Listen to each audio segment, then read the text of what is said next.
All right, welcome back to the Spero Means Hope podcast, where we take storytelling to a whole new level by sharing patient stories, interview experts in the community, and share resources for clinicians and students. So tonight we have with us Tim Siegel. Hi, Tim. How are you? Good to see you. Good to see you. How are you doing today? I'm doing well, thanks. Looking forward to this. Yes, me too. So, can you start by telling us a little bit about yourself, like your professional journey, and where you're from? What do you do for fun? Sure. Well, I grew up in New Orleans, went to the University of Arkansas. I played college tennis and then professional tennis, and then became the tennis coach at Texas Tech, where I was for 23 years. But what I loved more than coaching was spending more time with my children. At the time, I had a 12-year-old daughter, a 10-year-old daughter, and a 9-year-old son. And so on July 8th of 2015, I resigned to spend more time with my family, and I took over in middle school and high school. Not the usual path for a Division I coach, but it was what I wanted to do, to be around my children more. 20 days after my resignation on July 28th of 2015, I got the news that no father ever wants to hear, and that my son Luke, who was 9, was involved in a golf cart accident. Um, the golf cart landed on top of Luke's chest, and he suffered head and chest trauma and was in cardiac arrest for 7 minutes. And so for the next 44 days, it was touch and go for Luke. And then we were transferred to Cook Children's Hospital in Fort Worth, where we spent 4 months. And January 6th of 2016, we came home. And at that time, I became Luke's primary caregiver, and was doing all that I could to take care of Luke, and then also be a good husband and father for my other 3 daughters. But that's how things got started for me with my son. Wow. Thanks for sharing his story. And so prior to his accident, you said you worked as a tennis coach, correct? Yeah. Yes, that's correct. What are some of the things you used to do for fun, some of your hobbies? Well, I'm a big sports fan, and I love the New Orleans Saints. I'm from New Orleans, of course, and Texas Rangers, and of course, I was a big fan of Texas Tech athletics, where I was coaching. And my children, my daughters love sports as well, and so that was one of the things that we would do. We would go to concerts together, but most of the time we would travel and go to sporting events. As a matter of fact, we're going to be going to the New Orleans Saints Dallas Cowboys game, and going to a lot of Saints games during the year. That's the one thing that Luke loved so much, was the New Orleans Saints. And just to touch on a little bit more about Luke, um, I became Luke's primary caregiver, and he was nonverbal. He was responding to commands based on if I would give him tongue movement. When I would give him a tongue movement, he would respond. If I would say, Luke, do you know how much I love you? And he would move his tongue. Do you love the Saints? He would move his tongue. And then it progressed over time to, let me hear your voice, and he would make a sound.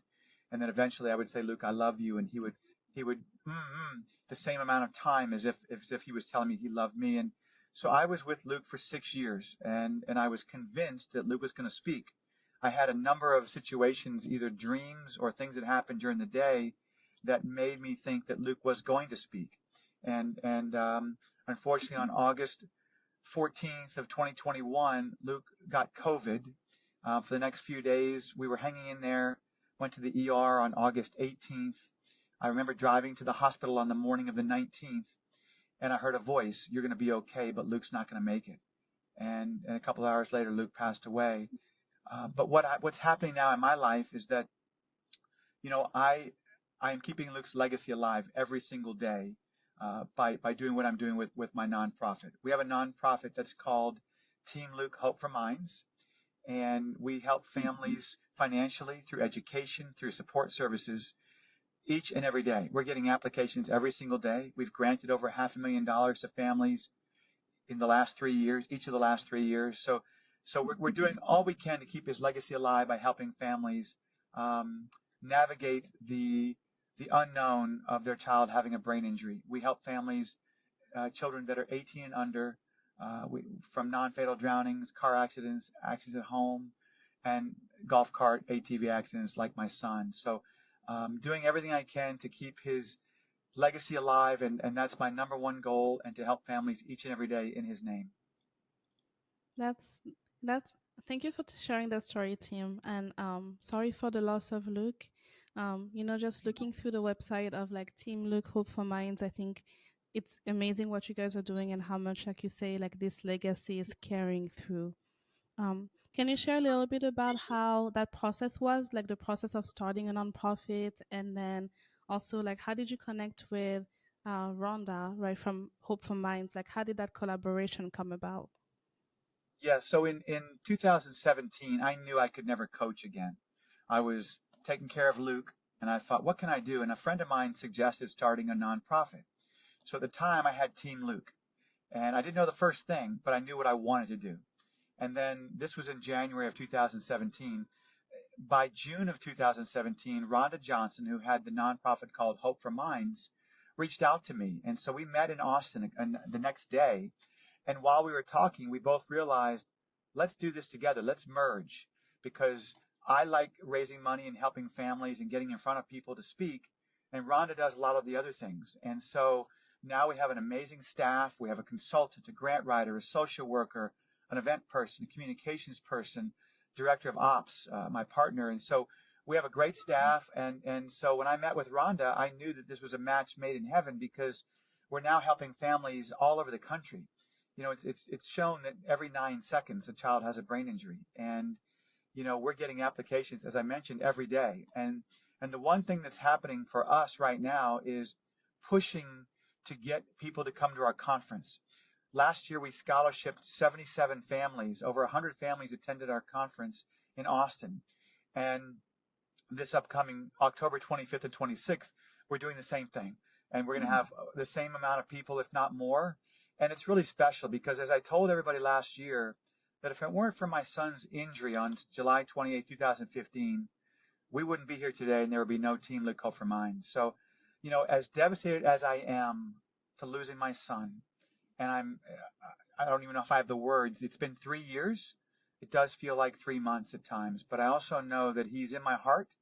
And I remember telling people that I was doing this nonprofit to help others, but I'm also doing this for and with Luke. And I believe that every day. Wow. I like that you talked about the conference that's coming up like just next month in Austin, like Pediatric Brain Injury Conference. What are some of other things the organization does? I think you guys do like fundraising, things like events. I think I saw like a band concert also is happening. Can you share a little bit about like the different facets of the organizations and all of the things that you guys do? Sure. So I mentioned financial support, which is what we do for every family. We give a dollar amount for every family. But we also have our support services. And what we do there is we have support groups online. We offer free counseling. And I actually do a dad support group, and we have a sibling support group and one for parents. And really it's my interaction with parents. I talked to a mom just yesterday. I talk to a parent almost every day, because the one thing that happens to parents is they're always looking for someone that's been there, and because friends and family don't get it or don't understand, and I understand that very well. And so when I can share my story and then also hear from them and try to give them hope, that's important, and it's powerful for me to do that. I'm no doctor, so I don't tell anyone what they should be doing. I just mention what we did. Whether it's stem cell, laser therapy, hyperbaric oxygen, PT, OT, speech, acupuncture. We talk about nutrition. We talk about a lot of different things. And then just grief, ambiguous grief, losing a child who's still alive. Um, and so there's a lot that I can bring to parents. And I think that they're pleased with that they have someone to talk to. I've written 2 books, and my first book is called It's in God's Hands. My second book came out a year and a half ago, and that's called Fight Like Luke, Transforming Grief into Love, Strength, and Faith. And that's basically a year in the life of a father who's lost his son. Wow. I do like have an appreciation for what you said earlier, how parents are looking for someone that has been through it, and you can provide, from the healthcare professional perspective, you can provide compassion, but truly, there's nothing that's comparable to just you being able to reach out to those parents because of your experience. Mm. I have a question. I've noticed in the way that Team Luke is written, the E kind of looks like the number 3. Is that by design? And if yes, is there a reason for the number 3?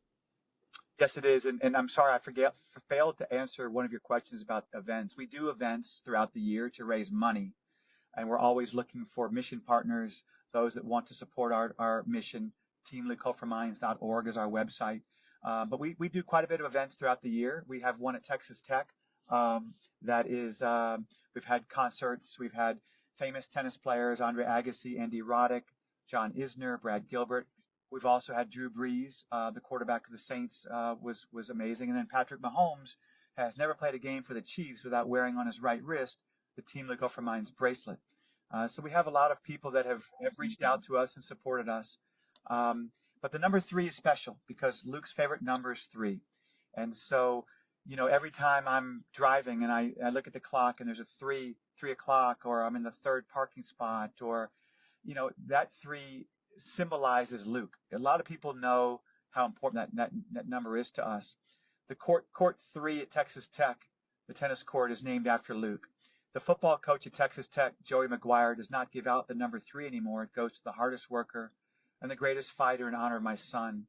And so I get messages a lot from people that their child was given the number 3 to wear, and just a lot of things that make me feel good, that people remember Luke. And I always tell people that there's 3 words I want people to think about, and those 3 words are fight like Luke. And I remind people that of each and every day. I do a lot of public speaking, and it's called 7 Inspirations from Luke, which is the core of what I talk about. Find your passion, don't ever quit, lean on friends and family, make good choices, be careful, have faith, find forgiveness, and let a loved one's legacy live on through you. And I believe all 7 of those affect somebody at some time in their life. And some people are dealing with that 3 or 4 or 5 of those even today. And what I will say is that it took me 8 years to forgive. But once I did forgive, it was life-changing for me. It was life-altering. I felt freer. And I've always heard you can't heal until you forgive. And I know that, and I knew that. But I finally am living that. What allowed you to finally forgive after those 8 years? That's a good question. I don't know if anything led up to it. But what I will say is that July 3rd, ironically enough, on the 3rd of July last year, I talked to a parent who found his son at the bottom of the pool, but he saved his son's life.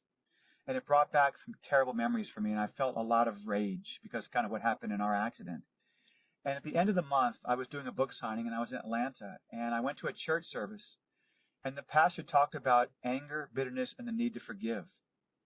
And so I met him after church, bought his book about forgiveness, and felt the need to get out of Lubbock. And a friend of mine said, look, I can get you to a friend of mine has a lake house, but you can't get there till Thursday. Thursday was August 3rd. I got there on August 3rd, and I began reading about forgiveness. In a matter of seconds, I forgave. And I think what happened to me is really I've always been a man of faith, but at that day, I sort of trusted in God at that point even more than ever. And so that's where number 3 comes in. Every day there's something else that reminds me of my son, that brings out that number. And it reminds me, I'm wearing a bracelet right now that says on one side, Team Luk3. On the other side, it says fight like Luke. It's a reminder for me to fight like my son. I love that.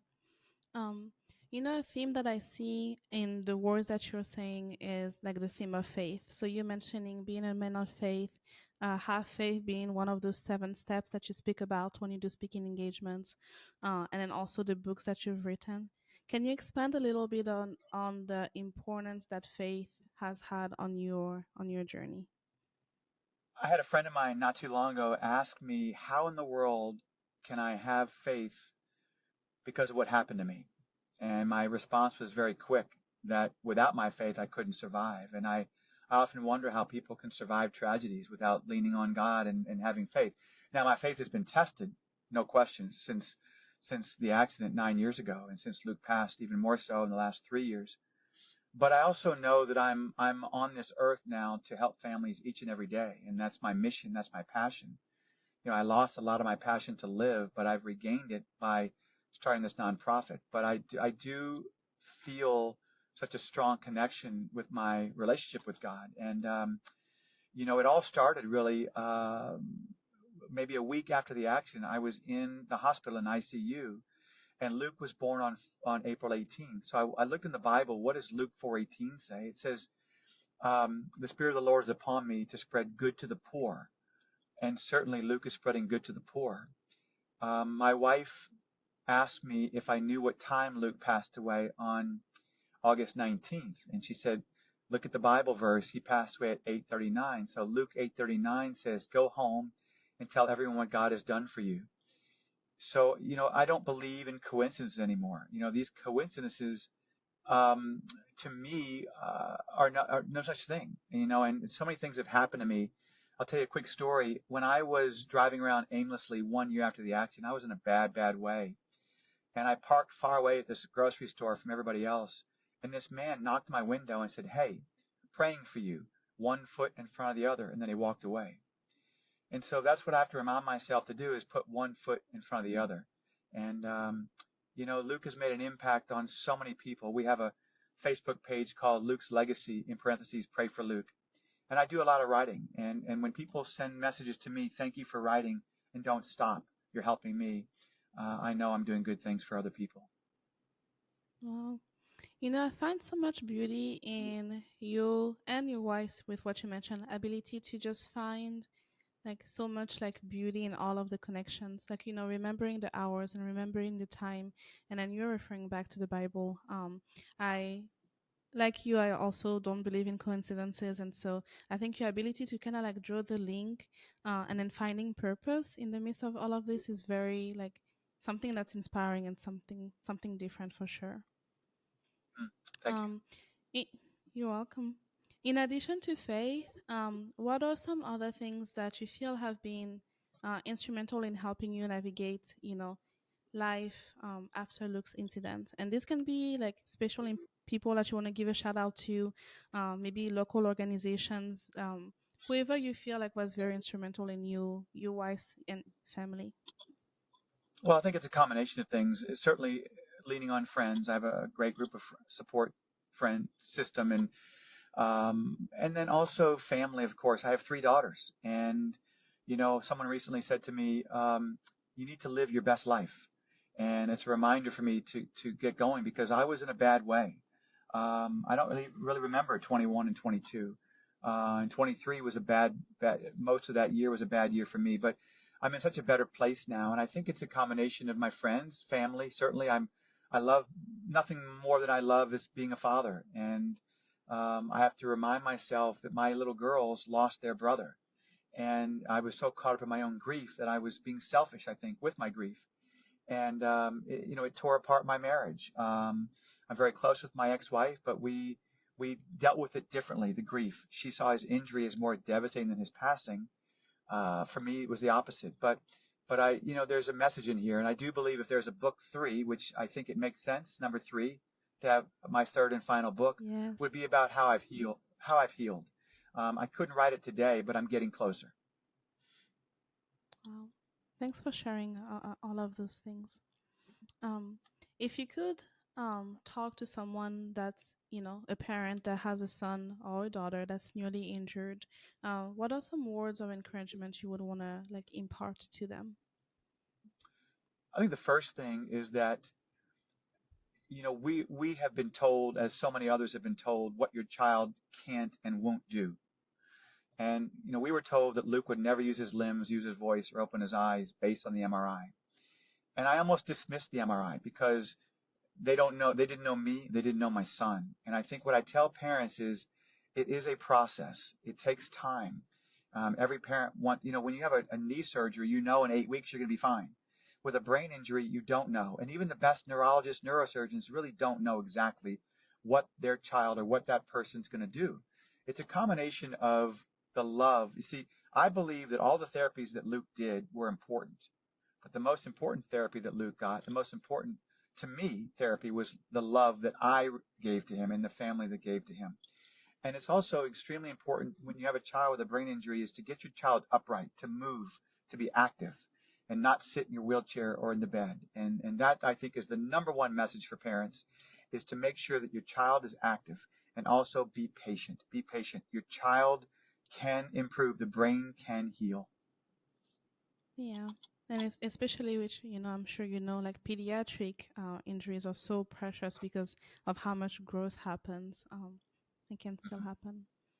Yeah. Yes. Um, if you could go back in time and say something to, like, let's say 2020 team, what would you tell yourself from 4 years ago?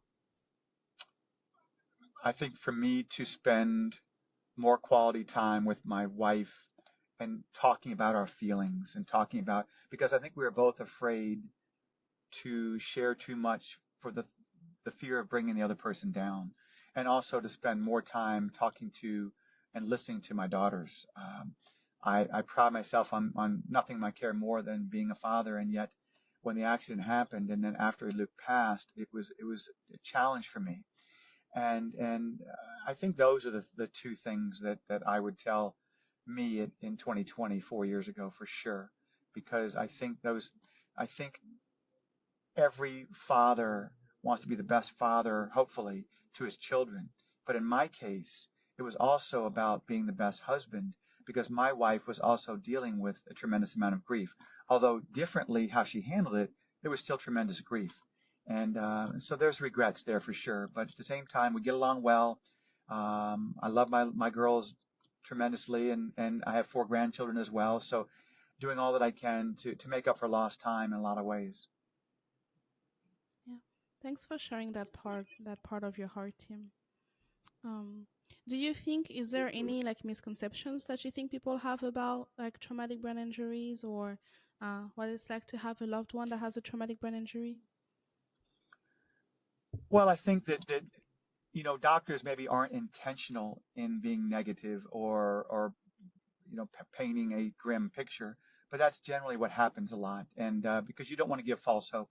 But I think the message really is that depending on the severity of the injury, and of course every brain is different, but what we were told Luke wasn't going to do, Luke did a lot, and so if our brain was globally damaged, other parents can see that what we did, we accomplished a lot together, and so there's no question that Luke was never going to be the same. He was not going to walk again, but he could have talked. I believe he was going to talk again. My dreams were only Luke speaking in the kitchen. And so I was so convinced he was going to speak. But guess what? He is speaking. He's just speaking now through me. Yeah. I love that, and I think like I didn't get to meet Luke, but just meeting you and talking to you, this legacy you're carrying is amazing. It almost feels like getting to meet him through you. I love that. If you had an advice that you would give to like healthcare professionals, I'm sure you've been through many, whether physicians, OT, PT, speech. Maybe you've had great examples of what a good healthcare professional is, and maybe some not so good examples.